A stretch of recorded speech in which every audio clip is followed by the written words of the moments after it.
ഒരു ഇടവേളയ്ക്ക് ശേഷം ശബരിമല കേസ് വീണ്ടും സജീവമാകുന്നു. അത് CBIക്ക് വിടണം എന്നുള്ള ചർച്ച വളരെ വലിയ തോതിൽ എയറിൽ കിടപ്പുണ്ട്.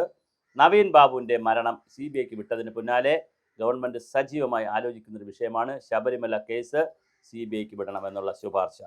ഇങ്ങനെ വിടണം എന്ന് ശബരിമല അയ്യപ്പ സേവാ സമാജത്തിൻ്റെ ആളുകൾ ആവശ്യപ്പെടുകയും അതിൻ്റെ ബന്ധപ്പെട്ടവർ മുഖ്യമന്ത്രിയെ കാണുകയൊക്കെ ചെയ്തിട്ടുണ്ട്. ശബരിമലയിൽ സ്വർണ്ണമോഷണവുമായി ബന്ധപ്പെട്ട് ലോകമെമ്പാടുമുള്ള അയ്യപ്പ ഭക്തരിൽ ഉണ്ടായ ആശങ്ക ഇപ്പോഴും നിലനിൽക്കുക തന്നെയാണ്. പ്രത്യേക അന്വേഷണ സംഘം കോടതിയുടെ മേൽനോട്ടത്തിൽ അന്വേഷണം നടത്തിയിട്ടും നിരവധി ചോദ്യങ്ങൾക്ക് ഇപ്പോഴും ഉത്തരം കിട്ടിയിട്ടില്ല. ശബരിമലയുടെ പവിത്രത സംരക്ഷിക്കുന്നതിനും തീർത്ഥാടകർക്ക് മതിയായ സൗകര്യങ്ങളും പിന്തുണ ലഭിക്കുന്നുണ്ടെന്ന് ഉറപ്പാക്കുന്നതിനും തിരുവിതാംകൂർ ദേവസ്വം ബോർഡിനും ഉത്തരവാദിത്തമുണ്ടെന്നും അദ്ദേഹം അറിയിച്ചു. അതിൻ്റെ ഭാരവാഹികൾ പറഞ്ഞു.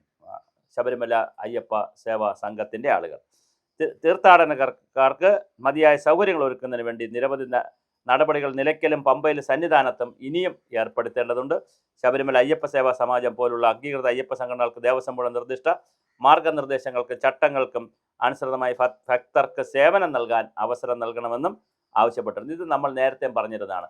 ശബരിമല അയ്യപ്പ സേവാ സംഘവുമായി ബന്ധപ്പെടുത്തി ഒരുപാട് ആളുകൾ, അത് മാത്രമല്ല നല്ല സംഘടനകൾ, ഹൈന്ദവ സംഘടനകൾ പലതും, അതുപോലെ തന്നെ സന്നദ്ധ സംഘടനകൾ, ഹിന്ദു അല്ലെങ്കിൽ പോലുള്ള സന്നദ്ധ സംഘടനകൾ ധാരാളം ഇതിനൊക്കെ വോളണ്ടിയറായിട്ട് വരാൻ തയ്യാറുണ്ട്. അവരുടെ സേവനം കൃത്യമായി പ്രയോജനപ്പെടുത്തണം.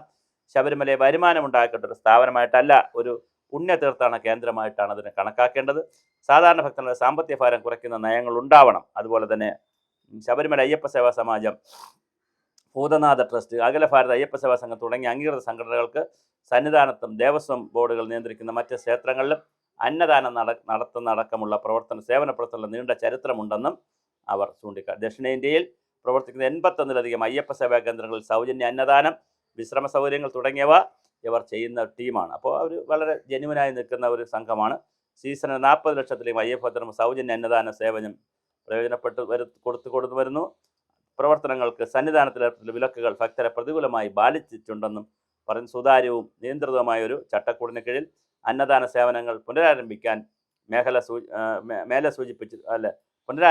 അംഗീകൃത അയ്യപ്പ സേവാ സംഘടനകളെ അനുവദിക്കണമെന്നും അവർ ദേവസ്വം ബോർഡിന് ആവശ്യപ്പെട്ടിട്ടുണ്ട്.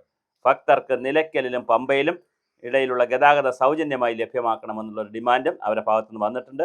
KSRTCക്ക് അത്തരം സേവനങ്ങൾ സ്വതന്ത്രമായി നൽകാൻ കഴിയുന്നില്ലെങ്കിൽ KSRTC മേൽനോട്ടത്തിൽ സന്നദ്ധ സംഘടനകളുടെ സേവനം പ്രയോജനപ്പെടുത്താവുന്നതാണ്. അതുപോലെ തന്നെ എരുമേലി, അഴുത, കരിമല വഴിയുള്ള പരമ്പരാഗത തീർത്ഥാടന പാതയിലൂടെ വരുന്ന ഭക്തർക്ക് കൂടുതൽ മെച്ചപ്പെട്ട സൗകര്യങ്ങൾ ഏർപ്പെടുത്തണം എന്നും പറയുന്നുണ്ട്. പരമ്പരാഗത പാതയിലൂടെ വരുന്ന തീർത്ഥാടകർക്ക് 18ാം പടിക്ക് നേരിട്ടെത്തുന്നതിന് കരിമലയിൽ നേരത്തെ നൽകിയിരുന്ന പാസ് സംവിധാനം പുനരാരംഭിക്കണം.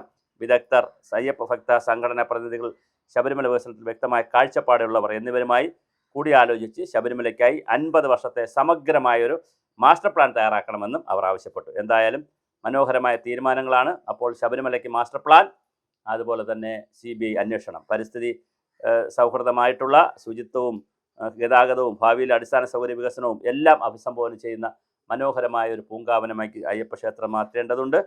പൊതുജനാഭിപ്രായം കൂടി ഇതിനകത്ത് തേടണം. സുതാര്യമായിരിക്കണം, സമയബന്ധിതമായിരിക്കണം പദ്ധതി നടത്തിപ്പ്. ഇത് 500 പേർക്ക് ഇരിക്കാവുന്ന സൗകര്യത്തോടു കൂടിയ കോംപ്ലക്സ് ഉണ്ടാക്കണം. കുടിവെള്ളം, ശൗചാലയം, ലഘുഭക്ഷണം ലഭ്യമാകുന്ന കടകൾ തുടങ്ങിയവ സൗകര്യങ്ങൾ ക്യൂ കോംപ്ലക്സിൽ ഉണ്ടാവണം. കുട്ടികളും വൃദ്ധന്മാരെ വരുന്നവരുടെ അയ്യപ്പ ഭക്തർ മണിക്കൂറുകളോളം വെള്ളവും ഭക്ഷണമില്ലാതെ ക്യൂവിൽ നിൽക്കേണ്ടി വരുന്ന സാഹചര്യം ഇല്ലാതാക്കണം. ശബരിമല സന്ദർശിക്കുന്ന ഭക്തരുടെ എണ്ണം വർഷം തോറും വർദ്ധിച്ചു വരുന്ന സാഹചര്യത്തിൽ ദീർഘകാല അടിസ്ഥാനത്തിലുള്ള ആസൂത്രണം വളരെ പ്രധാനമാണ്. ഹിന്ദു സമൂഹത്തിൻ്റെ ക്ഷേമത്തിന് മാത്രമായി സുതാര്യത, ഉത്തരവാദിത്വം, ക്ഷേത്ര വിഭവങ്ങളുടെ ശരിയായ ഉപയോഗം എന്നിവ ഉറപ്പാക്കുന്ന ഒരു ദേശീയ ക്ഷേത്ര ഭരണ ചട്ടക്കൂട് രൂപീകരിക്കണമെന്നും ഇവർ ആവശ്യപ്പെട്ടു. അപ്പോൾ വളരെ കൃത്യമായിട്ടുള്ള കാര്യങ്ങളാണ്. മുതിർന്ന ദേവസ്വം ബോർഡ് ഉദ്യോഗസ്ഥർ, അംഗീകൃത അയ്യപ്പ സംഘടനയിൽ നിന്നുള്ള പ്രതിനിധികൾ, കേന്ദ്ര സംസ്ഥാന സർക്കാരിൻ്റെ പ്രതിനിധികൾ എന്നിവരുടെ പ്രാതിനിധ്യത്തിൽ ഉൾപ്പെടുന്ന ഒരു സ്വതന്ത്ര ശബരിമല അതോറിറ്റി രൂപീകരിക്കണമെന്നും സംഘടന ആവശ്യപ്പെടുന്നു.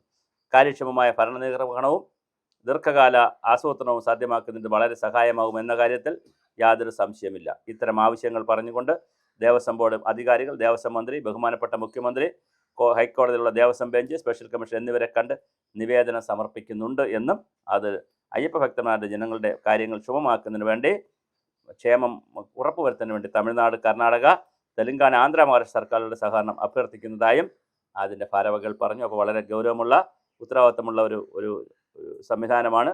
എന്തായാലും ശബരിമലയിൽ സീരിയസ് ആയി ഒരു അന്വേഷണവും നടക്കണം, അതിനൊരു മാസ്റ്റർ പ്ലാനും ഉണ്ടാകട്ടെ.